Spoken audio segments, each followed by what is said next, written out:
Dengue रुग्णांसाठी एक अत्यंत दिलासादायक बातमी समोर आलेली आहे। भारतामध्ये लवकरच डेंग्यूवरची पहिली लस उपलब्ध होणार आहे आणि या संदर्भात भारतीय कंपनी जपानच्या कंपनीसोबत करार करते। त्यामुळे पुढील काळात डेंग्यू पासून सुटका होण्याची शक्यता दिसू लागलेली आहे। पहा हा एक रिपोर्ट। भारतात डेंग्यूच्या पहिल्या लशीला मंजुरी।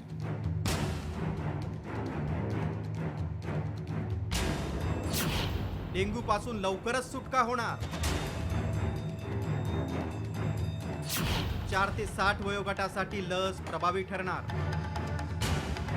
दरवर्षी पावसाळ्यात डेंग्यूमुळे हजारो नागरिक आजारी पडतात, मात्र आता डेंग्यू पासून सुटकेचा मार्ग मोकळा होणार आहे, कारण भारतात डेंग्यूच्या प्रतिबंधासाठी महत्त्वपूर्ण पाऊल उचलण्यात आले। Drugs controller general of India म्हणजेच DCGI देशात पहिल्यांदाच डेंग्यूवरील लशीला मंजुरी दिली आहे। ताकेडा बायोफार्मास्युटिकल्स इंडियाच्या क्युडेंगा या लसीला बाजारात वापरण्याची परवानगी दिली।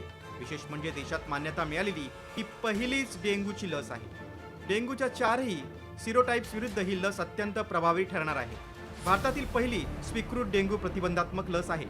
टाकेडा कंपनीच्या क्युडेंगा लसीला मंजुरी देण्यात आली आहे। 4 ते 60 वयोगटातील लोकांसाठी ही लस उपयुक्त असणार आहे। डेंग्यूच्या पूर्व संसर्गाच्या तपासणीशिवाय लस देता येणार आहे। जगभरातील 43 देशांमध्ये आधीच या लसीला मंजुरी मिळाली। भारतात लसीला मिळालेली मंजुरी ताकेड्याच्या जागतिक क्लिनिकल डेव्हलपमेंट प्रोग्रामवर आधारित आहे। या अंतर्गत फेज 1, फेज 2 आणि फेज 3 चे एकूण 19 क्लिनिकल ट्रायल्स करण्यात आले। यात 28,000हून अधिक स्वयंसेवकांनी भाग घेतला। महत्त्वाचं म्हणजे मेक इन इंडिया उपक्रमाअंतर्गत क्युडेंगा या लसीचं उत्पादन देशातच केलं जाणार आहे। क्युडेंगा ही जपानची कंपनी ताकेड्यानं विकसित केलेली लस आहे। ताकेड्यानं हैदराबाद स्थित नामांकित औषध कंपनी बायोलॉजिकल ई सोबत एक करार केलाय। त्यामुळे लसीचं उत्पादन भारतात होत असल्यामुळे जलद आणि अखंड पुरवठा होणार आहे।